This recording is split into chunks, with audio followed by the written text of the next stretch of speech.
L'expert agricole, on éclaire votre champ de décisions brillantes pour des rendements éclatants. Novago,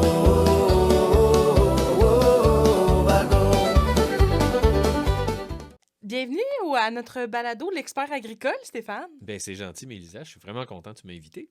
Bien, merci d'avoir accepté notre invitation. Avant toute chose, avant de rentrer dans le vif du sujet et parler de plein de choses en production végétale, j'aimerais ça, pour les auditeurs qui ne te connaissent pas, que tu te présentes un petit peu. Qui est Stéphane Payette? Puis c'est quoi ton parcours dans notre belle coopérative? Bien, comme tu l'as dit, mon nom c'est Stéphane Payette. Pour certaines personnes, ça peut peut-être évoquer quelque chose parce que je suis natif de Crabtree, sur une ferme laitière dont le propriétaire était Régent Payette, l'ancien président de l'UPA. Donc, mon parcours pour la coopérative s'est amorcé en 1991. J'ai travaillé 2 ans comme représentant, parce qu'à l'époque, on appelait ça des représentants, à la coopérative de Victoriaville. La première année dans le coin de Saint-Valère, la deuxième année dans le coin de Saint-Félix-de-Kingsey. Et après ça, j'ai pris une petite pause de quelques années de représentation. J'ai fait de la radio, à CFNJ entre autres. Et puis, je suis revenu comme expert conseil et j'ai été recruté par l'équipe de Christian Massé pour les productions laitières au début des années 2000, 99-2000. Et j'ai fait le transfert en 2005-2006, si ma mémoire est bonne, au niveau du végétal avec l'équipe de Benoît Forêt. Et depuis ce temps-là, j'œuvre avec la coopérative dans la région de Joliette, qui était Profidor et qui est devenue Novago lors de la fusion. Donc là, en radio, ça t'intimide pas trop. Les micros, t'es plus habitué d'être de mon côté que du tien. Effectivement. Mais ça fait longtemps, là. Ça fait au moins une trentaine d'années que j'ai pas fait de radio. Ah. Fait que c'est pas... mais j'ai toujours eu... J'ai toujours aimé ça. Ben, c'est le fun parce que tu vas le voir au fil des épisodes du podcast. On en a fait déjà quelques-uns avec différents collègues. Puis on a plein de parcours atypiques chez Novago. Puis je trouve que c'est ça qui fait aussi notre belle richesse puis notre diversité. Je trouve ça intéressant de voir qu'on a des collègues qui ont plein de cordes à leur arc. Oui, effectivement. Tu sais, j'ai aussi... j'ai écrit pour le coopérateur. Puis j'ai travaillé comme chroniqueur sportif longtemps pour l'Action à Joliette. Et ça m'a permis de voir un autre aspect complètement, un autre domaine, et de voir qu'il y a beaucoup de choses qui s'entrecoupent dans le métier. C'est-à-dire que quand tu veux parler avec un athlète, il faut que tu l'approches d'une certaine manière. Et il y a une règle du pouce qui dit que autant en vente, un client déteste se faire vendre, mais adore acheter, ou se faire imposer, si tu préfères. Un athlète n'aime pas se faire interroger, mais adore se raconter. Ça fait partie de l'approche qu'on a, puis dans la job que nous, on fait, c'est très important. Tu dirais-tu que ça a même un petit peu facilité des fois tes communications avec les producteurs que tu accompagnes? Je pense que mon retour a été facilité par rapport à ça.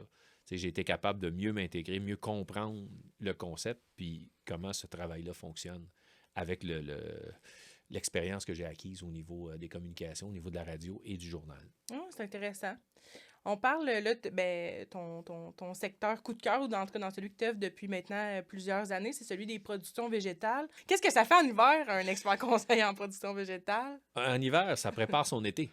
C'est très important parce que là, même, je vous dirais, quelqu'un qui, aujourd'hui, là, en 2026, quelqu'un qui n'est pas prêt, qui ne sait pas ce qu'il va faire durant l'été prochain, est, entre guillemets, dans le trouble. Parce que ça va venir vite. Et aujourd'hui, chaque décision a un impact énorme.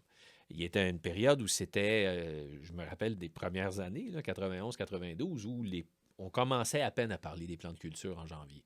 Là, ça arrivait, puis souvent, le mois de mars, c'est un gros mois, mais on faisait tout. Là. Les semences, les engrais, pesticides, on parlait de ça.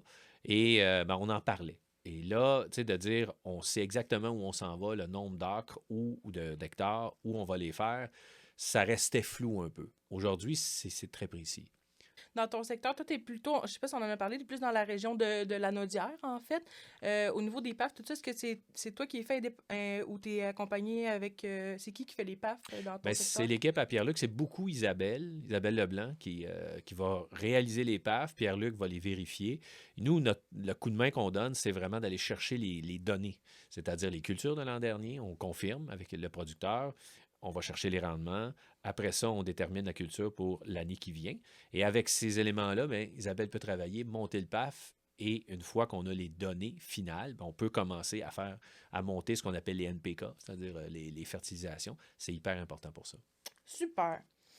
On s'était pris des petites notes. Tu fais des suivis au champ, soya, maïs, céréales, plantes fourragères. Donc, c'est vraiment large comme type de culture. L'hiver, PAF, formulation, on en a parlé. Au printemps, ce qui s'en vient, suivi des semis, application des pesticides. Puis l'été, l'accompagnement se décline de quelle façon? Bien, c'est vraiment, je dirais qu'il y a 3 grosses étapes.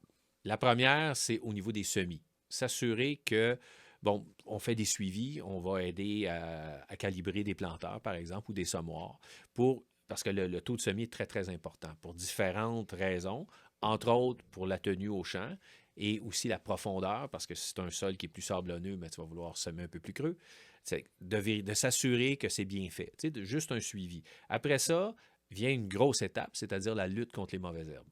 Et quand on travaille avec l'agriculture qu'on dit conventionnelle, c'est-à-dire qu'on va recourir à des herbicides, mais c'est de déterminer le stade et déterminer aussi quelle mauvaise herbe est la plus nuisible pour choisir la meilleure stratégie en conséquence.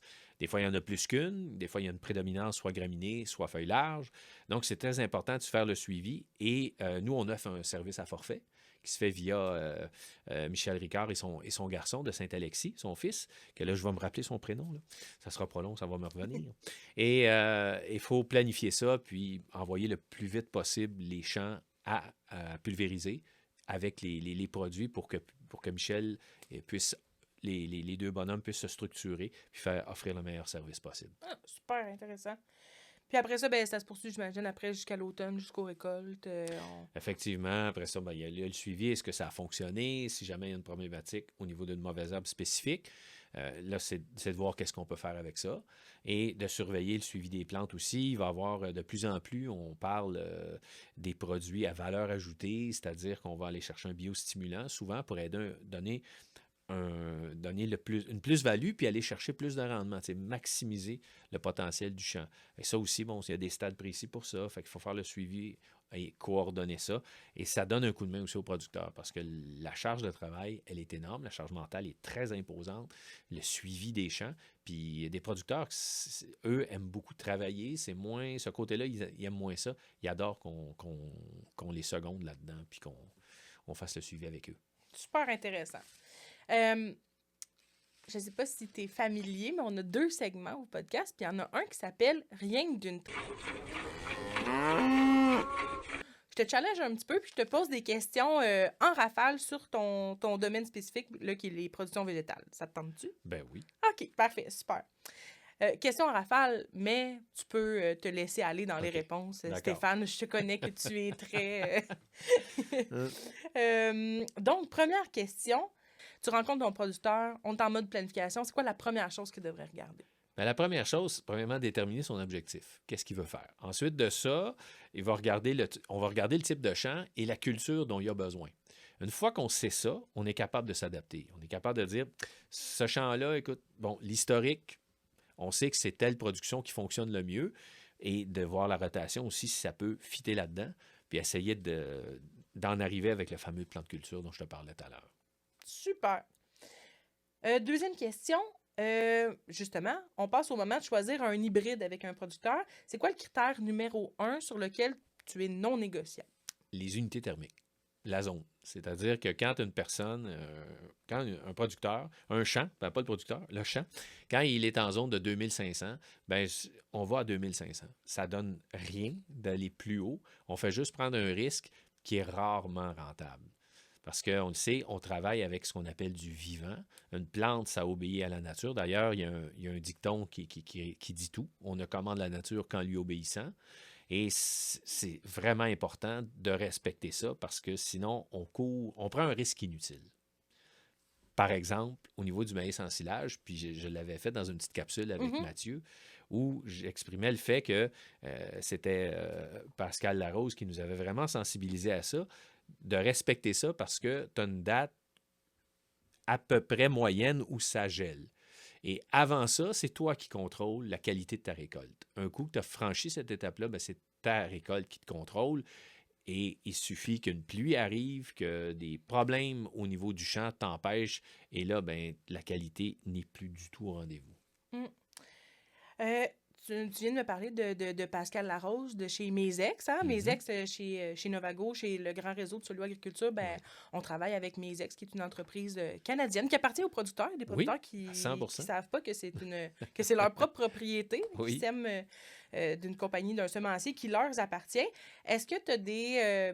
pour ton secteur, disons, est-ce que tu as des choix sûrs en maïs ou en soya, que ça, c'est des valeurs fiables là, qui livrent rendement année après année? Oui, dans le secteur où je travaille, il y a le fameux 2699 qui est un hybride qui, peu importe le type de sol et les conditions, il va te donner un rendement correct.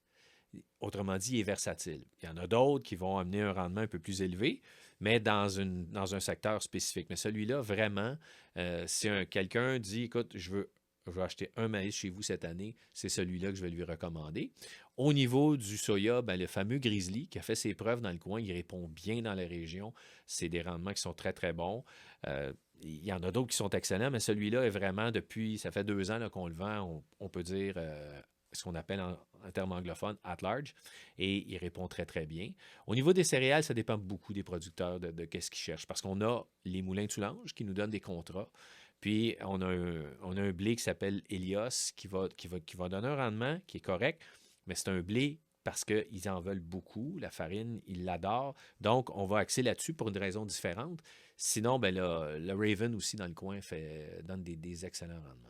Ah, mais tu vois, ça m'amène à ma prochaine question qui était justement dans les céréales. Qu'est-ce que tu aimes proposer selon les types de champs et les objectifs du producteur aussi? Bien, exact. Ben, c'est ça. L'objectif du producteur, ça, c'est ce qui va primer la recommandation. Si quelqu'un me dit, moi, je veux de la paille, peu importe, le grain, oui, c'est important, mais je veux surtout de la paille, bien, je vais avoir tendance à le diriger vers de l'avoine. Parce que le grain, c'est pas important. Si quelqu'un va être plus préoccupé par le fait, bon, j'aimerais ça aller chercher un certain rendement, la paille, c'est important, mais je veux aussi livrer de quoi un prix plus intéressant, parce qu'il y a plus de demandes pour du blé que pour de l'avoine. Mais là, à ce moment-là, oui, on va regarder un blé. Et dépendamment des techniques de production, le blé d'automne marque des points beaucoup parce que, oui, c'est vrai, il y a toujours un risque de gel l'hiver, mais depuis quelques années, je ne sais pas exactement le nombre d'années, la financière assure la semence. Fait que si le blé gèle durant l'hiver, tu peux ressemer, il va y avoir un avis de dommage et il va y avoir une compensation. C'est pas énorme, mais au moins, ça donne un coup de main parce que quand il passe l'hiver, les rendements en paille et en grains sont nettement supérieurs.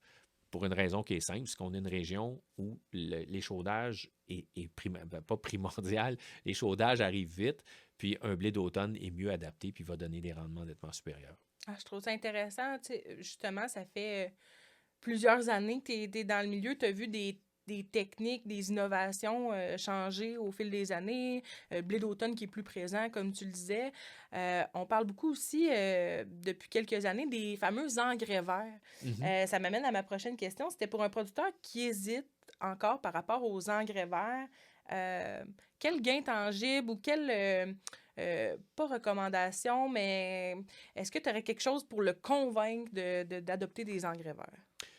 Ben, si, mettons un producteur qui est juste en grande culture, qui se pose la question, on parle de structure de sol, on parle de retour d'azote, tout ça, prendre 5 minutes, parler avec un de ses voisins qui est en production laitière, puis lui demander de comment un maïs se comporte quand une rotation qui suit des céréales, des plantes fourragères. Et les rendements sont toujours « wow ». Donc, l'impact, il est là.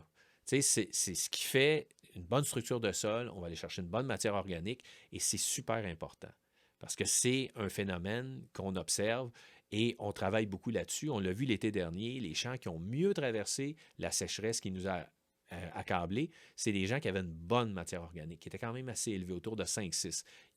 C'était pas extraordinaire parce que quand même, la nature fait que les plantes ont besoin d'eau, mais ça a diminué l'impact. Et je pense que c'est l'argument massu que j'utilise, c'est vraiment au niveau amélioration de structure de sol et matière organique. C'est l'effet est là. Excellent exemple avec le voisin producteur laitier. Je garde cet exemple en tête. On parle de champs qui performent, on parle de rendement. Si on a un champ qui a moins bien performé, mettons l'an dernier, là, on regarde notre rendement, puis on en a un qui a moins bien performé, on change quoi en premier? Ben, je pense que l'important, c'est de voir qu'est-ce qui s'est passé, voir la structure du sol, c'est-à-dire l'historique du sol. Entre autres, la base, Ben oui. c'est l'analyse de sol va nous dire beaucoup de choses. Tu sais, si la matière organique est basse, si on a des faiblesses, particulièrement au niveau phosphore-potasse, c'est peut-être de réviser l'objectif qu'on peut et peut-être travailler pour essayer d'améliorer ça le plus vite possible avant de dire on veut aller plus loin. La fameuse théorie du baril, ton baril il coule où ta planche est la plus basse. Fait que si ta planche, c'est la matière organique qui est anémique, à 2, 2,5, ben, on va travailler là-dessus d'abord et avant tout. Ça peut expliquer une bonne chose. Si c'est le nivelage, si c'est le drainage, ben, tu le vois tout de suite. Et c'est là-dessus qu'il faut que tu travailles en premier si tu veux améliorer tes rendements. Super intéressant. Tu viens de parler de niveler. J'aimerais ça t'entendre d'un point de vue de technologie, innovation. Qu'est-ce qu'on a comme outils disponibles à la coopérative ou toi, dans ta boîte à outils d'experts conseils, tu as plein d'outils. Tu te dis, mes producteurs, ils pourraient utiliser davantage ces outils-là. Bien, outils peuvent être tes collègues aussi ou de l'expertise. Effectivement, je dirais qu'on a un très bel outil qui s'appelle Jonathan Baudry. Et la géomatique, je pense qu'aujourd'hui, on a... tu sais, les champs, quand les champs étaient très petits, c'est sûr qu'on pouvait y aller. Tu sais, on prenait des échantillons. Tu sais, on avait, par exemple, je sais pas, je dis quelque chose comme ça, une vingtaine de champs dans une centaine d'hectares. Ben, ça faisait que tu faisais un champ, un échantillon, c'était assez précis. Mais là, les champs ont tendance à être beaucoup plus grands qu'avant et les sols vont varier.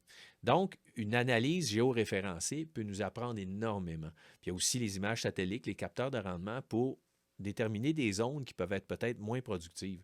Ça, c'est quelque chose qui, pour la plupart, beaucoup sont rendus là, à utiliser ces technologies-là pour aller un peu plus loin. Puis évidemment, je pense que avec ça va venir, l'application à taux variable, ça va changer énormément le portrait de la ferme. Super intéressant. C'était même pas, je veux dire, c'est même pas, excusez l'anglicisme, stagé, mais là, pas le choix, on va lancer la balle à Jonathan Baudry. Il va falloir que tu viennes au podcast. C'est de la faute à Stéphane pour venir nous parler parce que dans ton coffre à outils, t'es sa meilleure drill.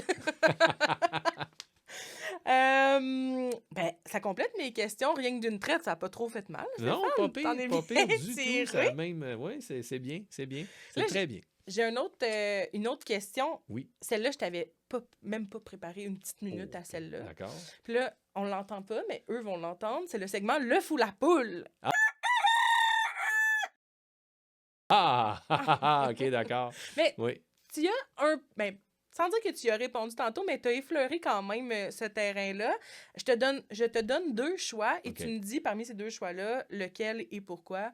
Bien entendu, des fois, c'est pas l'œuf ni la poule, mais c'est quelque part entre les deux qui est la réponse. On verra ce que tu en penses de ton expertise d'expert conseil. L'œuf ou la poule, Stéphane, semer plutôt avec un peu de risque ou attendre les conditions parfaites? Oh, c'est une question qui... oh là là, je te dirais... Je vais répondre ce que moi je ferais. Je dirais, je ne prendrais pas un risque inutile. J'attendrais pour que les conditions soient pratiquement parfaites. Parce que, faut que je m'explique. Mais je savais que parce que si semer avec un peu de risque, tout dépendamment du risque, si tu n'es pas prêt à vivre avec le risque que tu vas prendre, tu es mieux de ne pas faire ça. Puis si tu as semé des conditions parfaites, je donne un exemple, c'est sûr que... Il faut comprendre aussi le contexte. Si on est dans un printemps où il annonce quand même quelques périodes où on va semer, on va avoir la chance de semer, on peut se permettre d'attendre. Ça se peut qu'on n'ait pas le choix, qu'on doive prendre une décision. À ce moment-là, il faut vraiment analyser les conditions. Si on a des conditions extrêmement fraîches, froides, ou des plantes comme le maïs et le soya doivent être semées dans des sols qui sont au moins à 10 degrés et il ne faut pas qu'ils fassent 0, 1, 2 degrés pendant des longues périodes, c'est sûr qu'effectivement, dans ces périodes-là, le grain est mieux dans le sac que dans le champ. Mais si c'est parce que là, on prévoit quelques jours, ça va être moins le fun, mais après ça, ça va se replacer, puis que la fenêtre est vraiment là, mais c'est un peu tôt, ben t'es peut-être mieux de prendre ce risque-là. Mais vraiment, il faut que tu sois prêt à le prendre, le risque. Je comprends. Fait que là, à ramener, quand ça commence à taper du pied, puis que le voisin il est dans le champ, puis ça nous fatigue là, de... quand même analyser le contexte. C'est ça le conseil que je retiens. Stéphane, moi, ça fait déjà un petit peu le tour de ce que j'avais envie de regarder avec toi. Est-ce qu'il y a des sujets qu'on n'a pas abordés, des choses que tu aurais aimé discuter qu'on n'a pas abordées dans le podcast ensemble? Ben, je dirais, à réfléchir comme ça à haute voix, tu m'amènes sur le sujet, c'est vraiment au niveau du service conseil qu'on offre. Tu sais, c'est quelque chose c'est une plus-value, c'est une valeur ajoutée. Puis, tu sais, c'est important. Et je pense que quand on investit des sommes considérables dans nos cultures, c'est important de prendre le temps de bien faire les choses et de se questionner, à savoir, est-ce que je vais vraiment aller chercher un plus quand je pose un geste?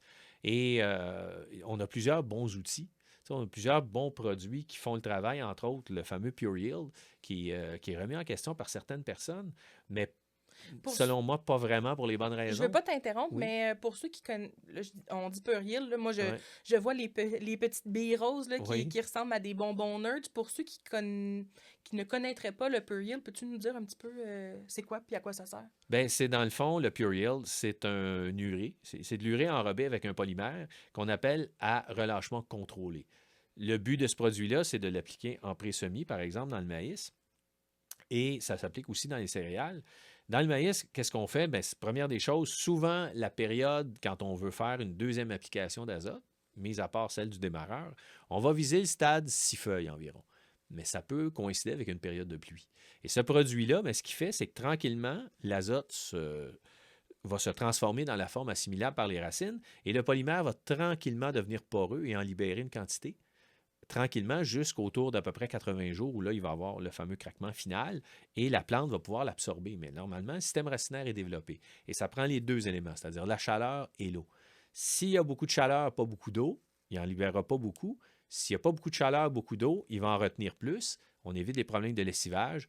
Et aussi, bien, il y a, là, je ne peux pas donner de chiffre précis, mais il y a une étude qui est en cours en collaboration avec Lucie Cablan au niveau de la ferme de recherche et de l'Université McGill qui tend à démontrer qu'effectivement, ça a un impact aussi sur la réduction des gaz à effet de serre. Donc, c'est un excellent produit pour ça. Super intéressant. Puis, qui est produit ici aussi? Ben, en fait, maintenant, l'usine c'est est- produit à Saint-Thomas, en Ontario, mais c'est dans le réseau et c'est accessible. On en a dans tous les plans, dans tous les plans d'engrais. Puis c'est un produit qui, comme je dis souvent aux clients, si tu me demandais quel produit auquel je crois le plus chez nous, je pense que c'est celui-là que je nommerais. Super, Stéphane. Merci. Est-ce que si on te réinvite, est-ce que tu reviendras Certainement, ça va au me faire balado? plaisir. Merci. Ça fait plaisir.